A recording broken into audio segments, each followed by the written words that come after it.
Love-De-Lic is one of those game dev companies whose stylish sensibilities been living all cozily in the back of my head for the better part of 2 decades already, managing to occupy every single thought that crosses my mind whenever it's time to talk about any sort of game design or its varying philosophies.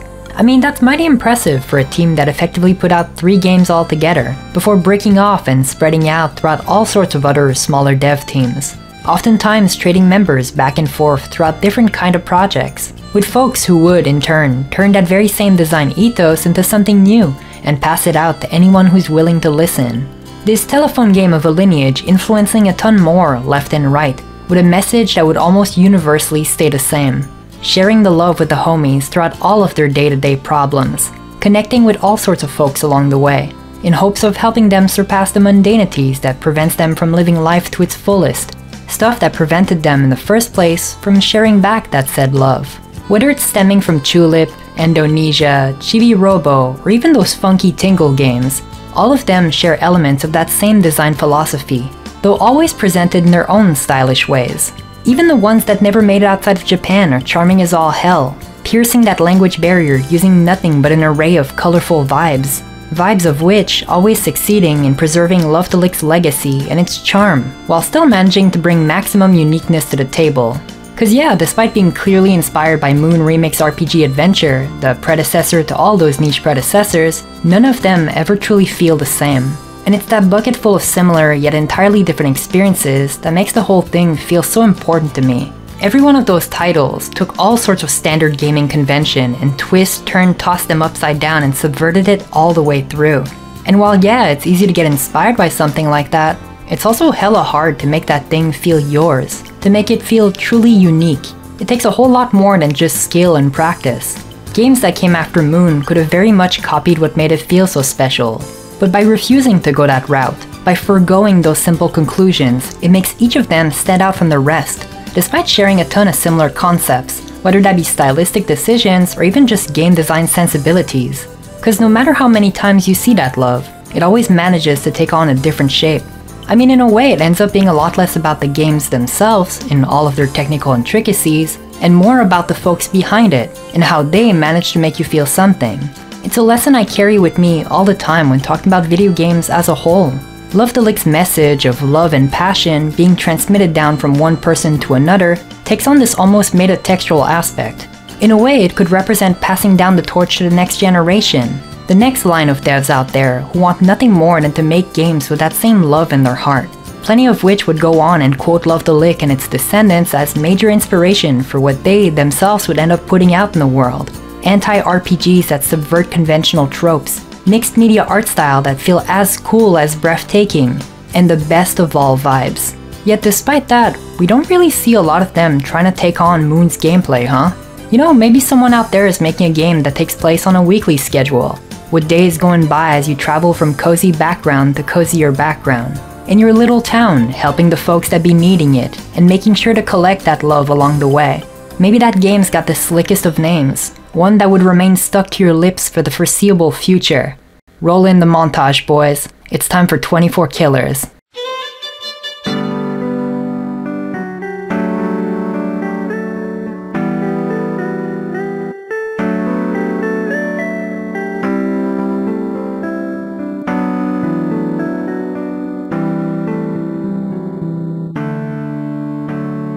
Cause yeah, when it comes down to it, 24 Killers is all I could have ever asked for in indie game form. Part love letter to Love-De-Lic themselves, part journey of self-discovery, but most importantly, an absolute field trip through this mysterious landscape filled to the very brim with the brightest of color schemes and most eccentric of casts. On top of that, the game's writing is chock full of charm, love, and all sorts of stylish mannerism added to the mix. It's legit an all-around treat to experience. So big props to the devs at Happy Shabby Games who gracefully provided me with a key so I too could end up sharing the love with all of the homies. For real though, from the moment you arrive on said island all the way till the credits roll, the whole thing radiates good vibes like nothing else. I mean, right from the get-go, you're thrusted into this world that feels so cozy and warm, Despite some of its otherworldly exterior constantly peeking to the surface, the game opens up exactly like what you'd expect, and it made me feel right at home. Home being the very name our protagonist wears. This corpse-possessing spirit/eyeball ghost hand that accidentally found itself shackled to another host, reanimated against its will, only to be then made to work for this funky alien named Moon. If the inspiration wasn't obvious from the name alone, your faceless little guy will be biding his time, day by day, helping out the fine folks you can find all throughout the island, most of which you'll have to rescue yourself out of this mysterious underground vault. While its premise might seem a bit out there for some, 24 Killer's goal is fairly straightforward, all things considered. The only way you can regain your freedom in previous form is by cleansing your current one entirely. So in order to achieve that, you're asked by Moon to collect pictures of each of those titular 24 killers, most of which will make you perform little side quests to earn them, ranging from squat machine minigames, to time trials, to even bouncing ball challenges. The whole thing has such a nonchalant atmosphere tied to it, because even though you're on the clock and it won't stop ticking, it also never really feels like you're running on borrowed time. Day and night cycles, events happening on certain days, progression being gated behind all sorts of vague events. All that stuff can oftentimes feel pretty intimidating for some folks, and while I personally appreciate that sort of gameplay interaction, I can totally see why some might resonate less with it. In fact, I think overall it's the one main gripe that keeps coming back whenever anyone talks about any sort of game that operates on a similar time-based system. That sort of innate fear of missing out on stuff. Whether it's items, quests, or important events, even sometimes just the idea of maybe potentially finding yourself softlocked because you ran out of time entirely. 24 Killers though is real smooth on that shit, almost purposefully so, with every day's end coming with a tangible feeling of progress. Like no matter how small your actions might have been that day, it all contributes slowly but surely to the grand scheme of things, as nebulous as that might be in some cases. To make things even more user-friendly, the first couple of days you'll be navigating as home tend to hand-hold you for a bit, not in some lame-ass overbearing tutorial kind of beat, but instead to really let you get accustomed to each mechanic and concept, one at a time. That way, when the game starts handing you obscure objective after obscure objective, you won't be spending too much time scratching your head.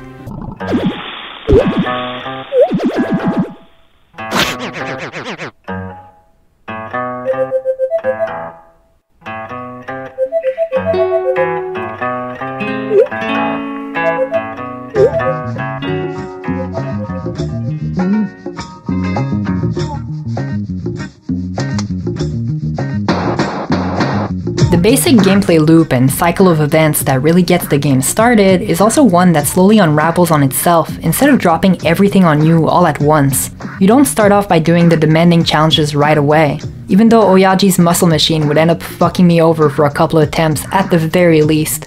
Nah, instead they give you the baby task, one by one, and that's real cool. Like how the game starts off by telling you to liberate each monster from the underground vault, spending energy every day at the crank to make sure each of those fuckers get there safe and sound, only for the thing to straight up break mid-game. Legit surprising, despite Moon telling you fairly early on that the thing's on its last legs. While it opens up the story even more, it caught me so off guard that I legit wondered for a second if I had just fucked myself up. Like, did I progress through the story too fast by unlocking too many homies, or didn't do a certain necessary side quest before that? Almost as if the game was trying to take the piss out of me, like, ah, look at this nerd trying to be productive every day. Though all that stuff is done on purpose. You know, the game's telling you, now go, explore the island and maybe find something else out there. Can't spend all day cranking it, get to work. Gotta get those picks, farm that cash, and maybe afford yourself a couple of goodies along the way. 24 Killer's currency system comes in the form of those little ghosts called Whispers hanging all over the island. Collecting them can seem a bit tough at the start since they're pretty much only available on the ground or in bushes, a couple at a time. But the further you progress, the more opportunities you get to amass maximum cash. I'm talking thousands of Whispers in the pocket as you stroll all casual to the local store, about to buy the whole goddamn stack of beans and shab stars. A couple of mandatory progression items are gated behind that stuff, but the grind never feels like one, you feel? The game is more preoccupied with its fun, and ends up being a lot kinder on that front. Certain events and items can multiply the amount of Whispers you gain, on top of the blood moons showing up every now and then to passively increase that shit for a whole day too. So you can end up lining all those buffs together on that same day and straight up roll through the game without any sort of real stop to it. Like how the Shap Stars, the energy drinks, can help you out. Drink a couple of those, wait for a blood moon, maybe drink a coffee to reset your stomach, and then rinse repeat all that shit till richness comes quick. It sounds a little micromanagey, but in reality, it's fairly self-intuitive. The game kinda incentivizes you to start optimizing your gains. Never in a way that would reduce the fun, but instead to keep you looking forward for the next big purchase, or even the small ones. Cause yeah, the game also offers a ton of micro rewards from the store, a lot cheaper than the story progression items too, but I feel just as rewarding. These cute little gashapon capsules offer furniture you can display back at the shed you live in, an oven that transforms your food into a more efficient dish, a fridge that boosts your effects, but most importantly, some decoration that makes the place feel like home. Well, home's home, but you get what I mean. Each little plant, knick-knack, or trinket you add makes the place feel alive, a bit like how you do with the island.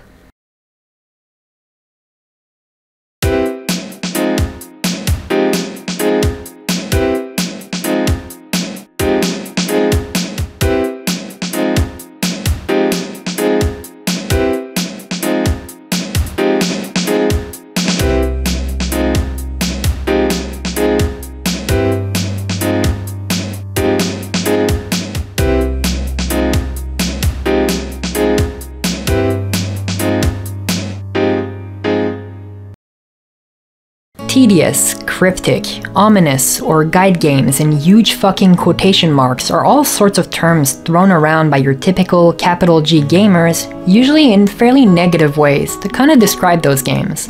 Yet despite all the buzz, that stuff's always found a way to resonate hella with me. The way you kinda have to just figure out each of those games, one step at a time, going around, finding out trial and error style, and how in turn each NPC tends to look at you, all tongue-in-cheek like, giving you a vague objective that ask of you to get out there and just find out, one way or another. And while I wouldn't say 24 Killers isn't like that, because it defo shares a ton of inspiration with the likes of Tulip and Moon, especially their format, it also iterates on those tropes enough that it makes the overall experience a lot easier to swallow for most folks. The whole game's got such a good way to pace you towards your goals, slowly but ever so surely, without a day ever passing by without some form of event happening. It's always giving you one more breadcrumb to follow, incentivizing you to explore in between main objectives, like how sometimes you can spot items on the map that you can't reach yet, or stuff you can't activate because of missing abilities. Though if you're clever about that stuff, there's always a way if you get what I mean.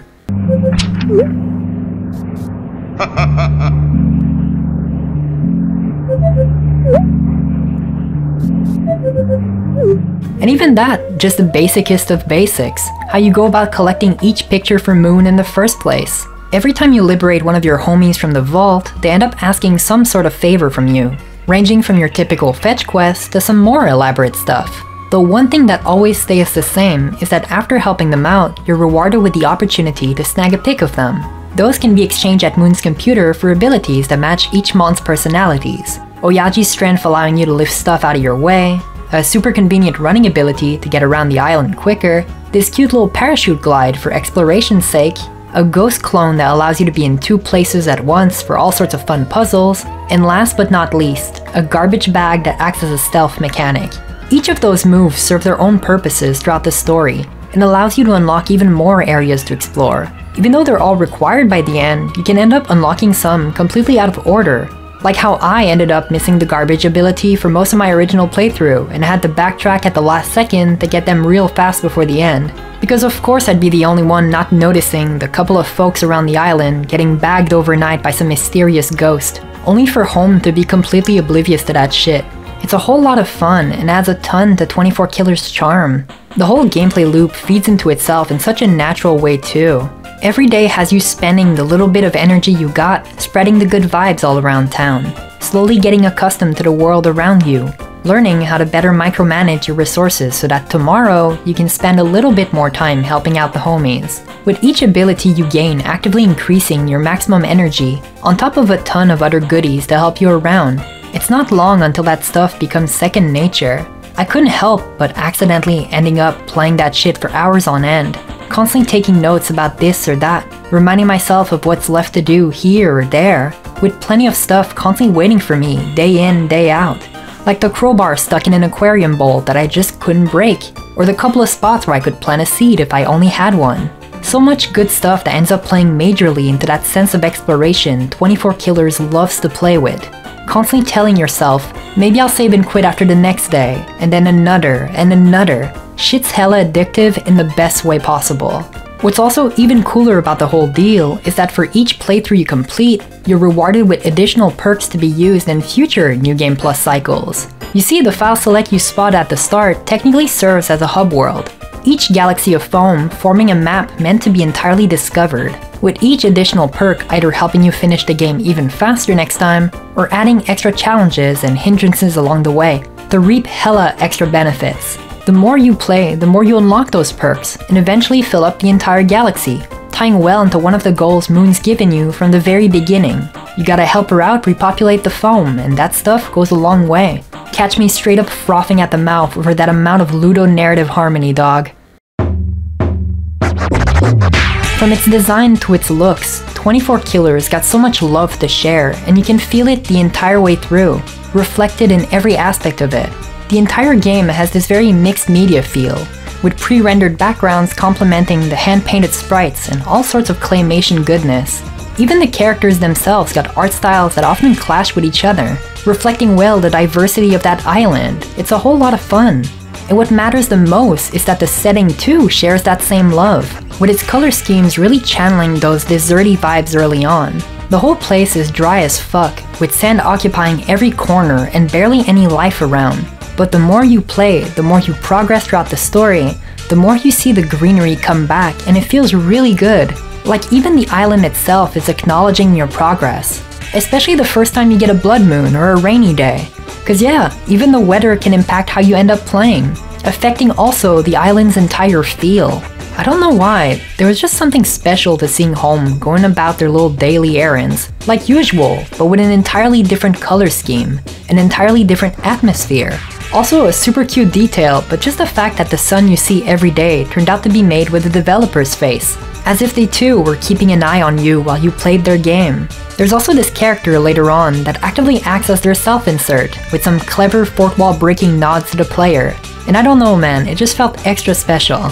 While the visuals take a lot of inspiration from games like the OG Moon, Elemental Gimmick Gear, and all sorts of other fun stuff, 24 Killers approaches it in its own way, adapting elements from those titles and fitting them perfectly to its own vibes. Legit, the whole game has such a consistent beauty throughout all of its clashing aesthetics, the overall art direction being pretty much one of my favorite aspects of it all. And to complement that is a musical score channeling the island's nature and all of its cozy vibes. Each area is accompanied with a variety of tracks that manages to fit every possible moment. Some real laid-back stuff that makes this tropical island even more comfy. There was so much care put into 24 Killers' presentation, and I can't help but feel like I'm underselling the shit out of it. A myriad of small elements all add up to make this game really stand out from its inspiration. Like one of my favorite details, unironically, is the startup screen, cause whenever you open up the game, you're greeted by all the homies you rescued the days prior, all just hanging there, walking and bumping into each other. And I don't know, it might sound like this really small detail overall, but it's that stuff that ends up mattering the most to me. The sheer amount of care and attention poured into each and every one of those intricacies. Because what 24 Killers truly offers ends up being this culmination of so many even smaller factors, all having their roles in making it what it is.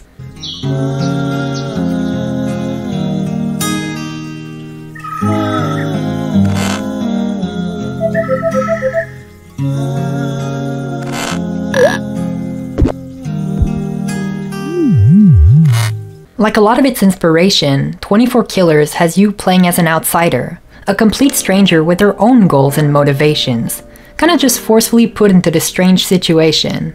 And it's only really through helping out each of the island's residents that you can make progress. It's this really fun setup right from the start, cause turns out, Home's low-key kind of a jerk.